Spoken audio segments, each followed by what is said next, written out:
Tokyo Olympic के boxing ring से India के लिए 3 अहम तस्वीरें आप देख रहे हैं।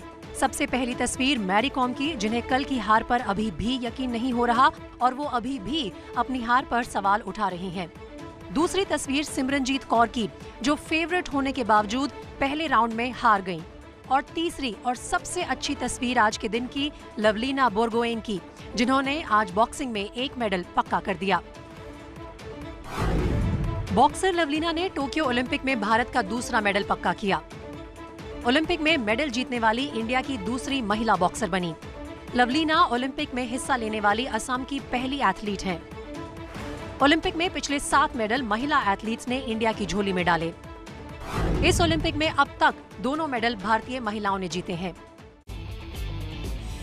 एबीपी न्यूज पर आप देख रहे हैं हमारा ओलंपिक स्पेशल शो जीतेगा इंडिया। मेरा नाम है प्रीति दहिया और आज सुर्खियों में रहने वाली 2 बॉक्सर लवलीना बोरगोहेन और एमसी मैरी कॉम दोनों मेरे साथ शो में जुड़ने वाली हैं। उनसे बात करेंगे, लेकिन सबसे पहले आपको दिखाते हैं हमारी आज की टॉप 20 स्पोर्ट्स स्टोरीज।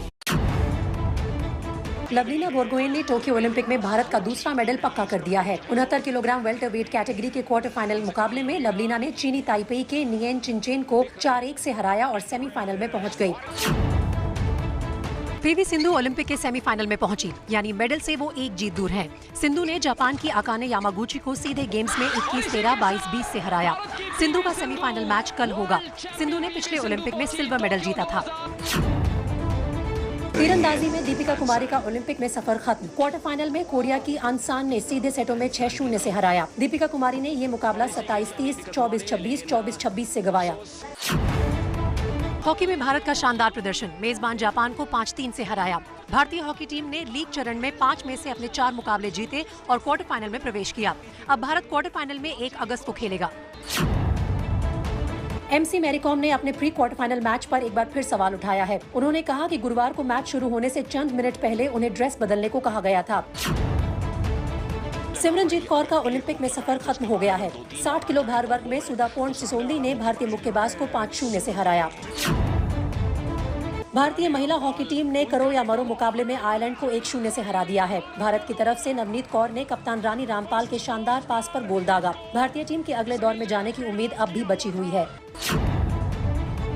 महिलाओं के 25 मीटर एयर पिस्टल इवेंट के क्वालिफाइंग मुकाबले में भारतीय निशानेबाज मनु भाकर और राही सरनोबात ने निराश किया। भाकर 582 का स्कोर कर 11वें स्थान पर, जबकि राही 573 अंक लाकर 32वें स्थान पर रही। द्युति चंद महिलाओं की 100 मीटर इवेंट की हीट 5 में 7वें स्थान पर रही और सेमीफाइनल की दौड़ से बाहर हो गई। एमपी जाबीर पुरुषों की 400 मीटर बाधा दौड़ में अपनी हीट में 7वीं पोजीशन पर आए और सेमीफाइनल की रेस से बाहर हो गए। अविनाश साबले पुरुषों की 3000 मीटर स्टीपल चेस के राउंड हीट 2 में 7वें स्थान पर रहे। हालांकि उन्होंने 8 मिनट 18.12 सेकंड का समय निकालकर नया नेशनल रिकॉर्ड बनाया।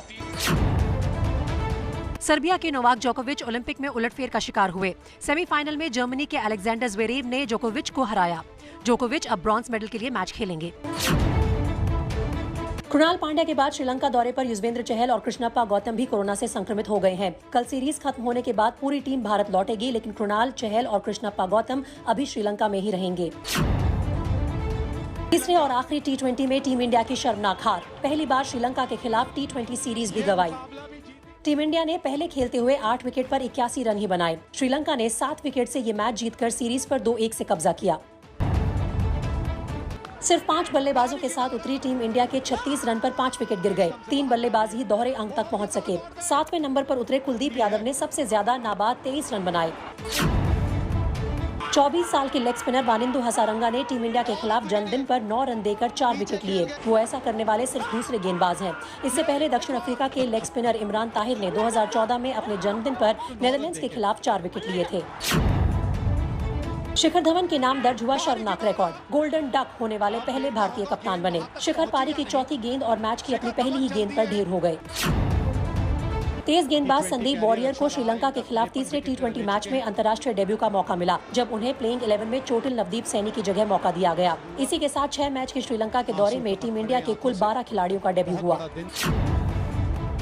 श्रीलंका के दौरे पर कोच बनकर गए राहुल द्रविड़ ने कहा, मुझे इस टीम के साथ काफी मजा आया, पर अभी मैं टीम इंडिया के लिए फुल टाइम कोच बनने पर नहीं सोच रहा हूँ। जो मैं अभी कर रहा हूँ उससे मैं खुश हूँ। भारतीय क्रिकेट टीम के पूर्व कप्तान महेंद्र सिंह धोनी बिल्कुल नए हेयर स्टाइल और लुक में नजर आए हैं। 40 साल के महेंद्र सिंह धोनी का यह नया लुक फैंस को काफी ज्यादा पसंद आ रहा है। फैंस धोनी के इस नए लुक में उन्हें 25 साल का युवा लड़का बता रहे हैं। वापस लौटते हैं और ओलंपिक्स की बात करते हैं। टोक्यो ओलंपिक्स में भारत को दूसरा ब्रॉन्ज मेडल गारंटी कराने वाली बॉक्सर लवलीना बोरगोहेन अब हमारे साथ जुड़ गई हैं। लवलीना, बहुत बहुत मुबारक हो आपकी जीत आपको। लेकिन आप एक ऐसी बॉक्सर का सामना कर रही थी इस मुकाबले में जो आपको आज से पहले 4 बार हरा चुकी थी। तो क्या आप कोई स्ट्रैटेजी बना के गई थी बॉक्सिंग रिंग में आज के मुकाबले के लिए?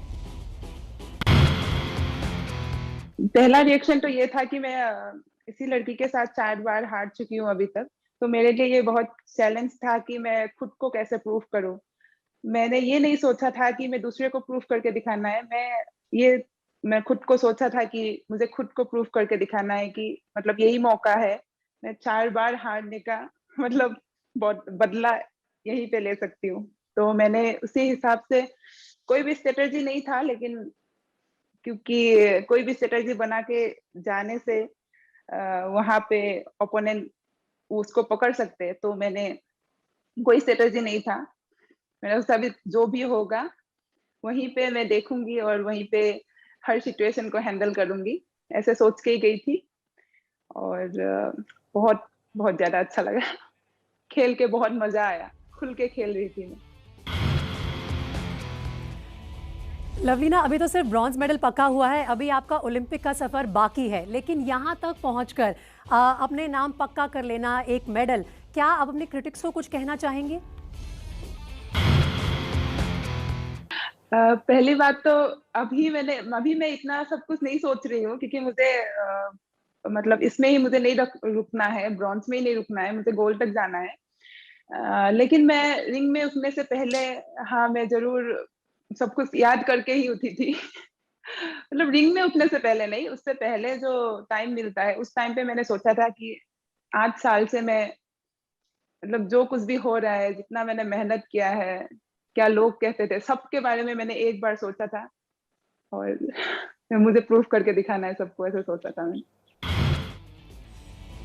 लवलीना ने एबीपी न्यूज से बात की, बहुत बहुत शुक्रिया और आने वाले आपके बाउट्स के लिए ऑल द बेस्ट। लेकिन लवलीना यहाँ भारतीय बॉक्सिंग कंटिजेंट की डार्क हॉर्स बनकर गई थी। बहुत से लोगों ने उनसे उम्मीद नहीं की थी कि वो मेडल लेकर आएंगी, लेकिन उन सबको गलत प्रूव करते हुए एक मेडल पक्का कर लिया है लवलीना ने। आइए नजर डालते हैं उनके सफर पर।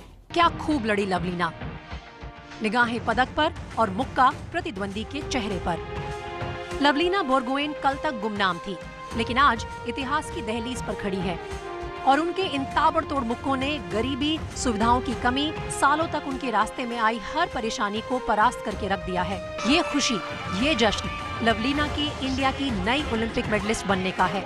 ओलंपिक मेडलिस्ट लवलीना के इस सफर की शुरुआत असम के गोलाघाट जिले के बड़ामुखिया गांव से शुरू हुई।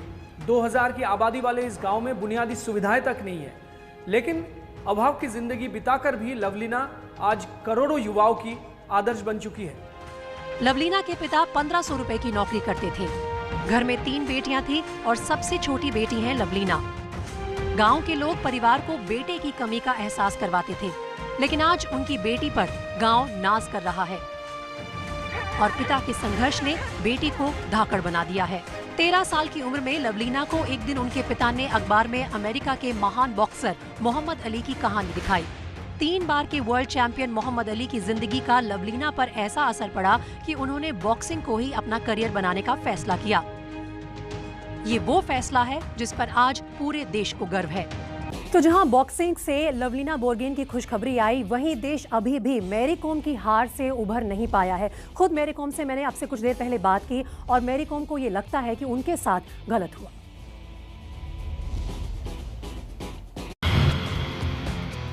मेरी सबसे पहले तो मैं जानना चाहूंगी कि आखिरकार उस मैच में हुआ क्या? आपने बाद में मीडिया से बात की और आपने कहा कि आपको एहसास ही नहीं था कि आप हार गई हैं, क्योंकि इतना अच्छा गया था वो मैच, वो बाउट आपकी तरफ से। मेरे तरफ से तो अच्छा कर रही हूँ और मैं सोचती हूँ कि मैं जीत रही हूँ। हाँ, एक फर्स्ट राउंड में तो उसको दे दिया अचानक 4-1। मुझे भी समझ नहीं आ रहा कैसे 4-1 आया। फर्स्ट राउंड में 4-1 में दे दिया उसको, और मैं इतना दुख भी नहीं हुआ। मैं सोचा कि 2 राउंड में क्लियर कर दूंगी करके। रिजल्ट में जब डिसीजन आया, डिसीजन के बाद मेरे दिमाग में मैं ही जीत रही हूँ करके, मैं तो हाथ भी खड़ा किया, मतलब आई race my hand.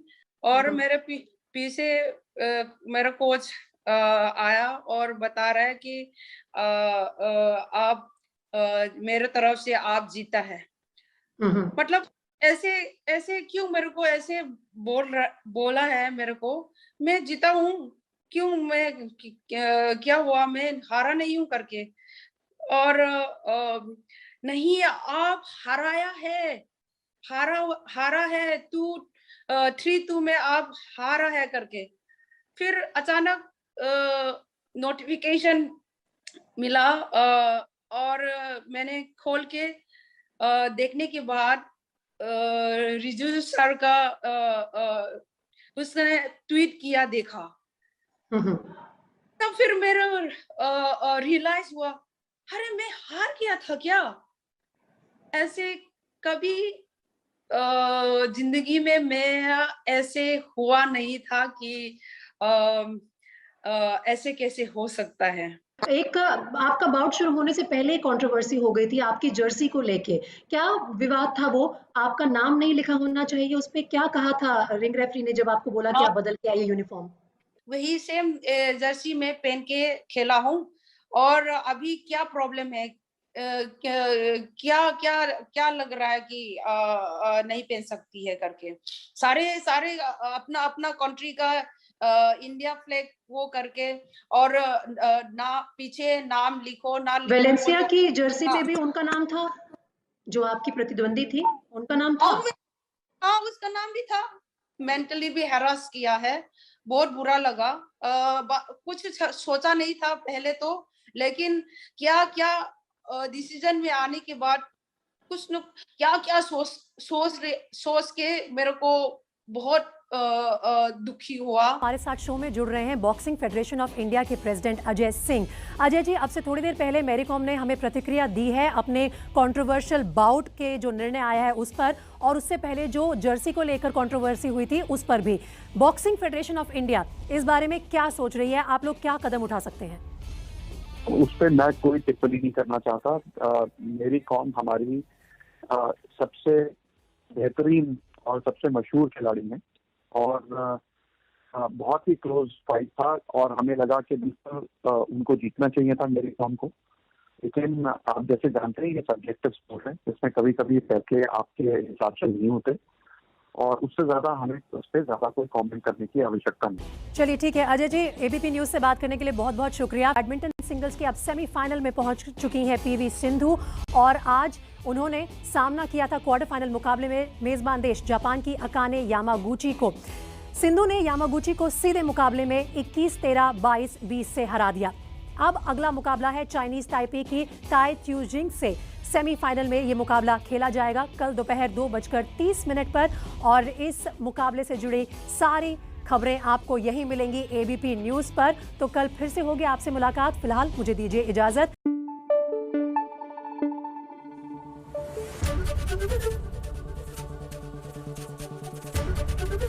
ABP news आपको रखे आगे।